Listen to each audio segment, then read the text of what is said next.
দোয়া করি যে সমস্ত ভাইরা আহত হয়েছেন দ্রুত যেন তারা সুস্থ হয়। আপনারা সবার জন্য দোয়া করবেন। সকল আপডেট পেতে আমাদের চ্যানেলটি সাবস্ক্রাইব করুন। নবম পে স্কেল দ্রুত বাস্তবায়নের দাবিতে সারা দেশের ন্যায় গোপালগঞ্জেও শান্তিপূর্ণভাবে কর্মবিরতি পালন ও বিক্ষোভ কর্মসূচি অব্যাহত রেখেছেন সরকারি চাকুরিজীবীরা। রোববার ৮ ফেব্রুয়ারি সকালে বাংলাদেশ কর্মচারী সমন্বয় পরিষদ গোপালগঞ্জ জেলা শাখার উদ্যোগে এ কর্মসূচি অনুষ্ঠিত হয়। নবম পে স্কেল দ্রুত বাস্তবায়নের দাবিতে সকালে জেলার বিভিন্ন সরকারি দপ্তরের কর্মচারীরা জেলা প্রশাসকের কার্যালয়ের সামনে সমবেত হন। এরপর কর্মবিরতি শুরু করে তারা একটি বিক্ষোভ মিছিল বের করেন। মিছিলটি জেলা শহরের গুরুত্বপূর্ণ সড়ক প্রদক্ষিণ শেষে পুনরায় জেলা প্রশাসকের কার্যালয়ের সামনে গিয়ে শেষ হয়।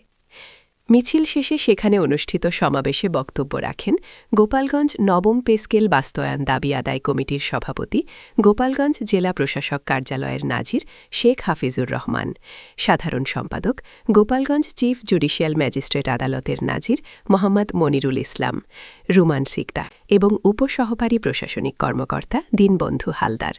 বক্তারা বলেন, জ্বালানি উপদেষ্টার সাম্প্রতিক এক বক্তব্যে বর্তমান সরকার পে স্কেল বাস্তবায়ন করবে না এবং আন্দোলন স্তিমিত রাখতে কমিশন গঠন করা হয়েছিল।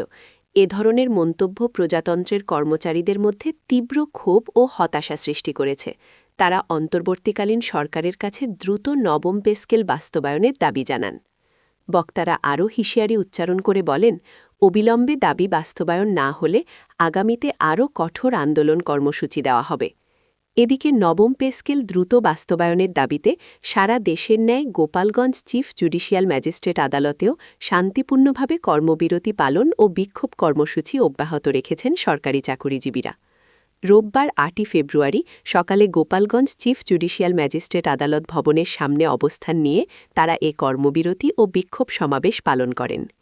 এ সময় গোপালগঞ্জ চিফ জুডিশিয়াল ম্যাজিস্ট্রেট আদালতের নাজির মোহাম্মদ মনিরুল ইসলাম, বেঞ্চ সহকারী সুমন আহমেদ, মোহাম্মদ জামিল আহমেদ, হিসাবরক্ষণ কর্মকর্তা শরফুজামান সুজন, বেঞ্চ সহকারী মোহাম্মদ আমিনুল ইসলাম, মোহাম্মদ হাসান মোল্লা সহ অন্যান্য কর্মকর্তা কর্মচারীবৃন্দ অংশগ্রহণ করেন।